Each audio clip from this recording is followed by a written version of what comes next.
पास्टर नवीद मलिक खुदावन की अजीम और बैनुल अक़वामी शोहरत याफ्ता खादिम हैं। आपकी उर्दू और अंग्रेजी में कुतब, अहद जदीद की तफसीर, यूट्यूब पर 1000 के करीब पैगामात, कई मुश्किल तरीन सवालात के जवाबात और बाइबल मुकद्दस के मुफ्त ऑनलाइन कोर्सेज के लिए विजिट कीजिए www.newlifeinstitute.org। Ja, dagens ämne är ju då att dela evangeliet.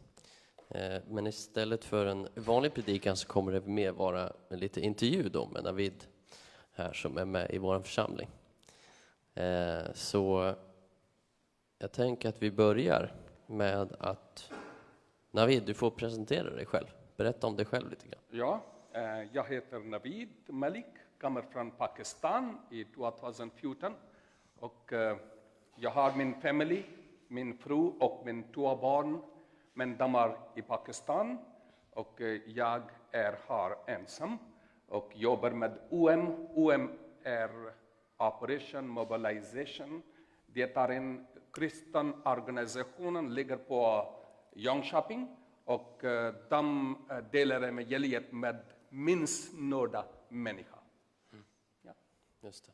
Och du är ju också del av ledningen i församlingen och predikar här ofta. Jag är en medlem av kyrkan. Jag inte är pastor, men jag predikar evangeliet här. Ja. Ja. Och du använder ju mycket media när du delar evangeliet och så på många plattformar. Berätta. Missionarbete jag gör är inte bara predika i olika kyrkor. Det jag också gör, men nu där var pandemin så för att det var svårt för mig att jag resa till andra länder. Men jag kom ihåg nu att Paulus sa till Timoteus brevet i andra Timoteus kapitel 1 och vers 9. Och han sa att jag är i fängelse i Roma, men inte Guds ord. Där var pandemi och det var svårt för mig att resa till andra länder. Men det var inte problem för Guds ord. Jag använder alla mediafaciliteter, TV, Skype, Facebooker, olika sidor. Jag har min hemsida också, webbsida. Plus jag har olika TV-program i Nederland, London, men alla funkar för urdu-talande människor i hela världen. Ja. Just det. Och du har ju nu ska vi se. Vill du berätta något utifrån de här olika arbetena som du gör? Något som har hänt? Ja.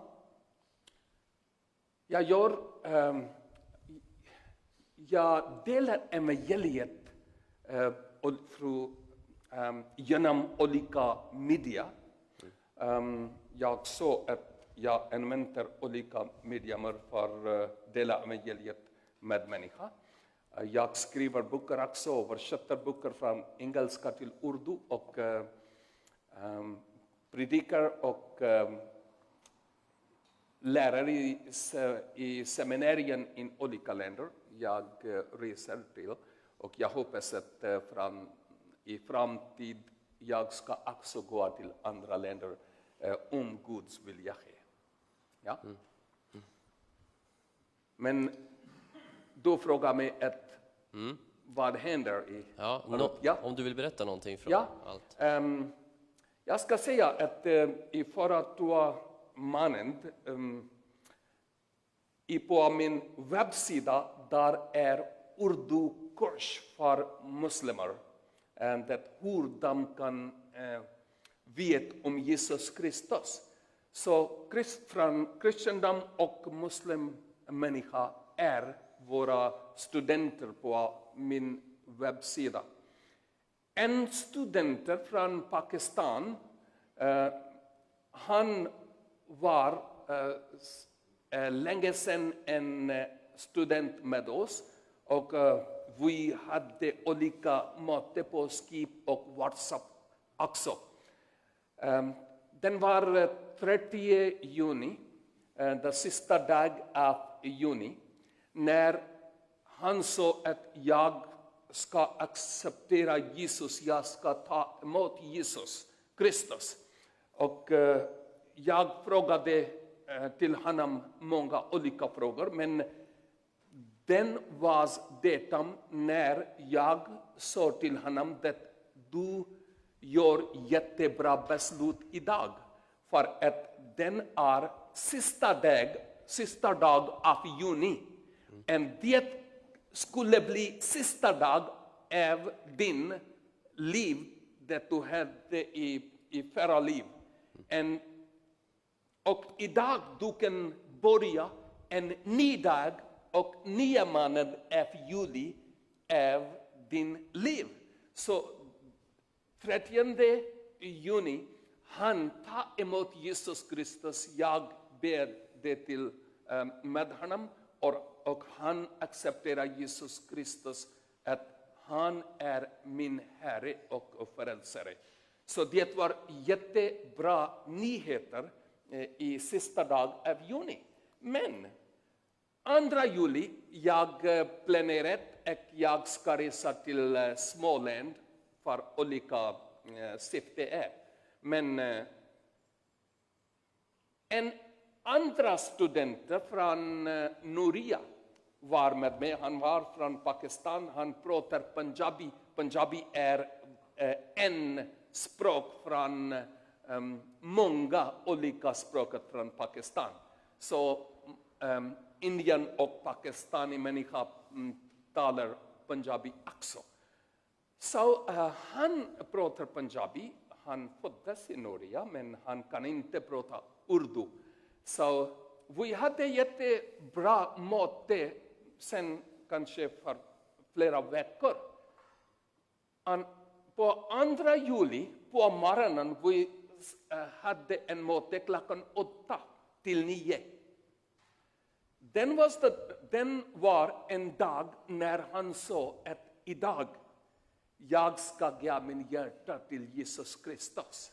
Så jag ber till honom och han följer med i det bönen och han ger hans hjärta till Jesus Kristus. Han var från Shia. Shia är en olika muslimgrupp från Pakistan. Så jag ska säga tack Gud att jag inte tittar student den var i Pakistan och som där var i Noria.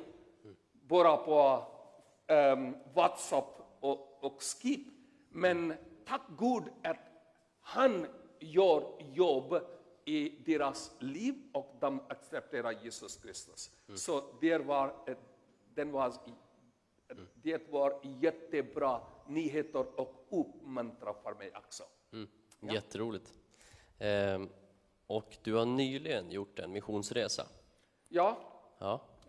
Vill du berätta? Ja.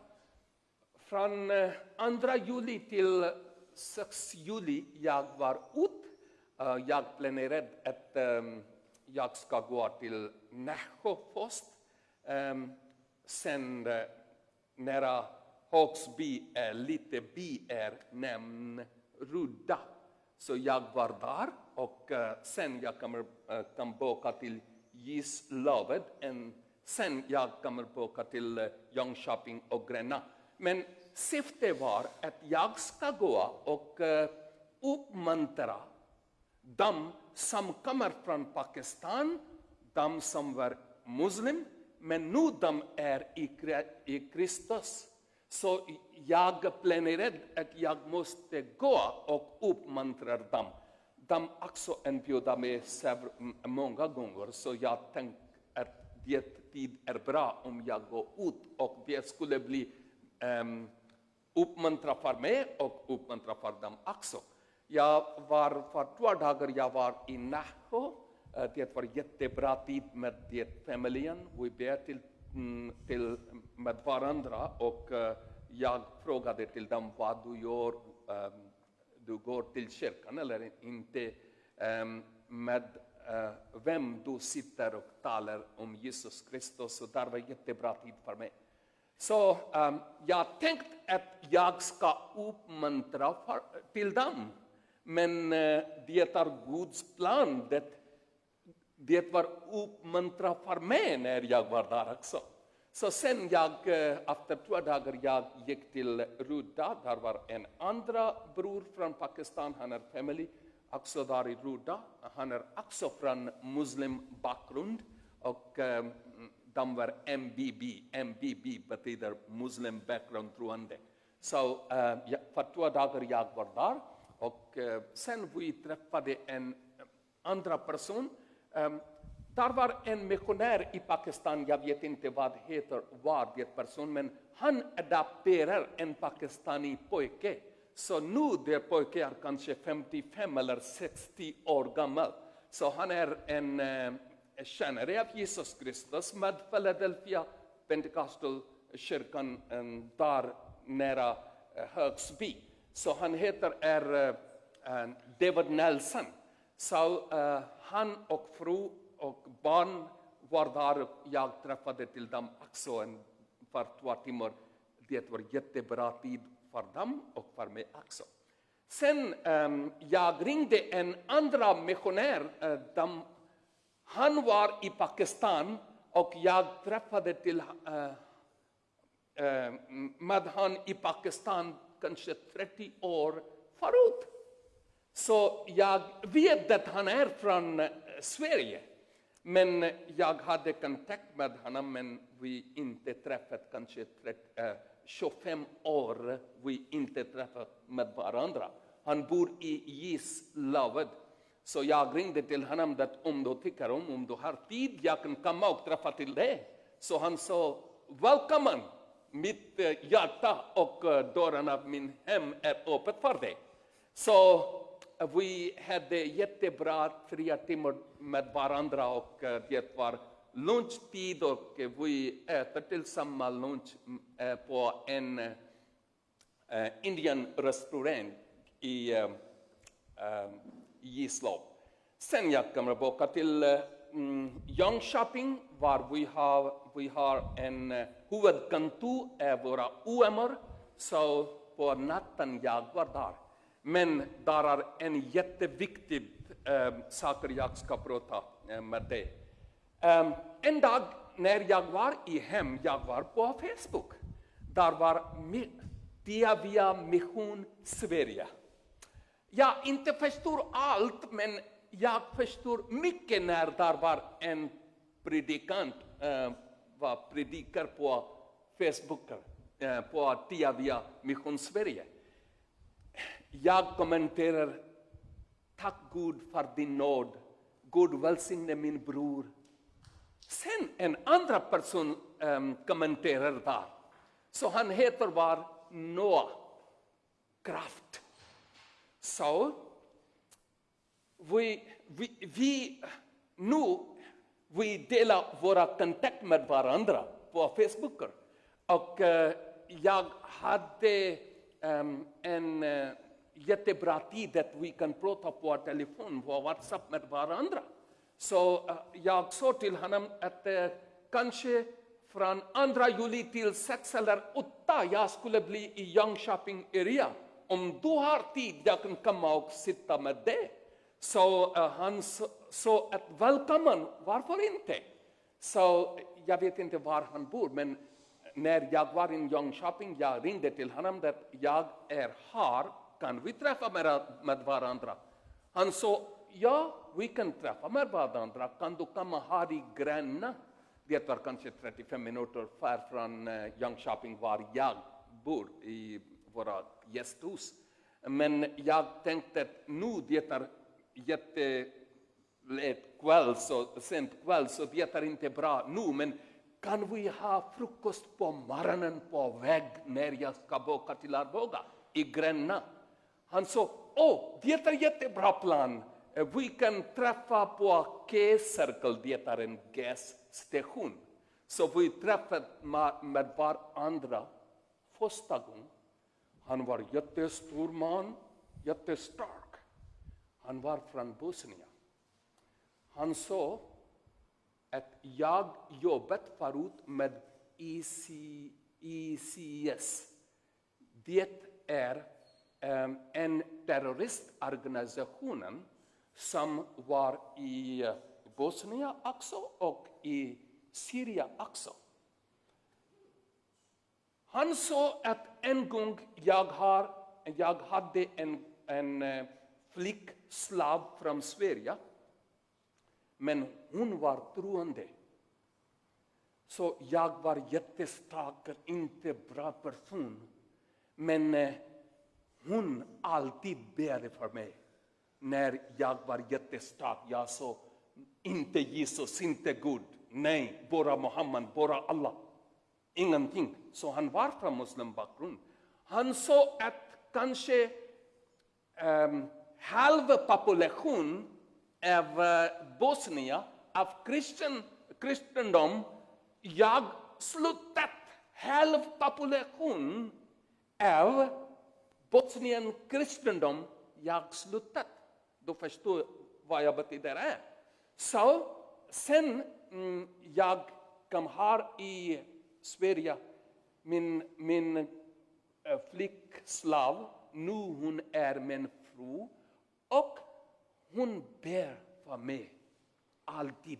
Gud öppet han ögonen och hjärtat att han tar emot det.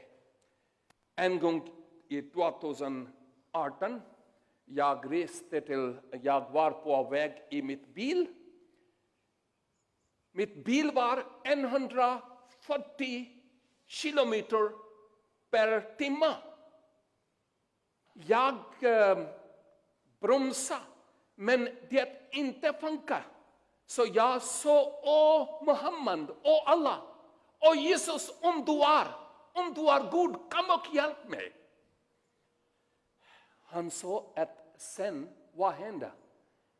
En droppe av blod föll på min händerna. Jag tänkte, vad händer det? Från var det blod kommer från? Jag var lite försiktig nu. Men bil var 140 kilometer per timme. Jag ber, åh Jesus, om du är god, kom och hjälp mig. Jag vet inte vad jag gör nu. Så han sa, det var en lång säga. Men jag ska säga kort att när jag sa, Jesus, om du är god, hjälp mig. Sen sakta, min bil kommer ner från 140 till 30 till 20. Och sen jag parkerade min bil i andra sidan av väg i parkering. Och jag ringde till min fru. Låta, jag accepterar Jesus Kristus, han är Herren. Han hjälpt mig, jag vet att han är god. Så sen jag gick till min hem och jag kissade till fötter av min fru och jag sa, förlåt mig Lotta. Hon heter Lotta. Förlåt mig. Nu jag vet att Jesus är god. I 2018 jag tar emot Jesus Kristus. Sen jag jobbar för Jesus Kristus. Innan förra liv jag jobbar för Satan. Men nu jag jobbar för Jesus Kristus. Sen jag tar emot Jesus Kristus. Det var jättebra vittnesbörd av den person. Och för att jag gick för uppmuntra för andra människor. Men det risa uppmuntra mig när jag kommer tillbaka här i Arboga också. Det var jättebra tid med honom. Så Men han heter var inte Noah Kraft. Han heter var Edmir från Bosnien, muslimbakgrund. Men nu han är troende Jesus Kristus. Jag känner av Jesus Kristus. Ja, Fantastiskt, kul att få höra. amen. Ska vi se. Finns det någonting som du, något speciellt som du väntar på, som du önskar, som du ber för? Ja, jag kan säga att du kan be för min familj när de är i Pakistan. Där är olika saker, men för deras beskydd och för mig när jag är här och för supportare och för stödare av min arbete jag har med OM här i Sverige. Ja. Och finns det något du vill tillägga till oss idag? Jag ska säga att denna dag natt inte kommer nu när vi ska göra ingenting. Denna dag så vi måste dela evangeliet med de är förlorade och de far är utan Jesus missnöjda eller onådda människa. Vi måste gå och dela evangeliet att bara Jesus är enda väg. Det leder oss till himlen. Där är inte andra väg, bara Jesus Kristus. Så om du behöver hjälp, kanske vi kan hjälpa dig i framtiden hur vi kan dela evangeliet med muslimer. Ja? Tack så mycket, Navid. Välkommen! Ja? Vi gör så att vi ber. Jag ber för Navid och för allt. Var med och be. Och sen så finns Navid för förbön om man vill ha förbön Navid. Ja. Just kring det här att dela evangeliet då. Så vi ber. Tack Herre för att vi har fått lyssna till det som Navid har pratat om. Tack för alla vittnesbörd och tack för de möten som han har haft med människor på de ställen där han har rest till i Gränna och Gislaved och Nässjö och alla de här platserna. Välsigna alla de människorna som han har fått ha kontakt med och som han har fått uppmuntrat och undervisat och bett för och allting sådant. Välsigna de människorna och hjälp Navid att fortsatt kunna ha kontakt med dem och stödja dem och undervisa dem. Vi ber för hans familj i Pakistan, vi ber för hans son, hans dotter och hans fru, välsigna hans familj. Du ser att det har varit saker och ting som har hänt och vi ber att du ska få vara med och ta hand om dem och beskydda dem och vara med dem. Beskydda alla dem som stöttar Navid ekonomiskt och att det ska få komma fler människor som ska få göra det så att han kan få fortsätta arbeta med att dela evangeliet och undervisa människor som kommer från muslimsk bakgrund hur man delar evangeliet och allt sådant. Vi ber för det. I ditt namn. Amen. Amen.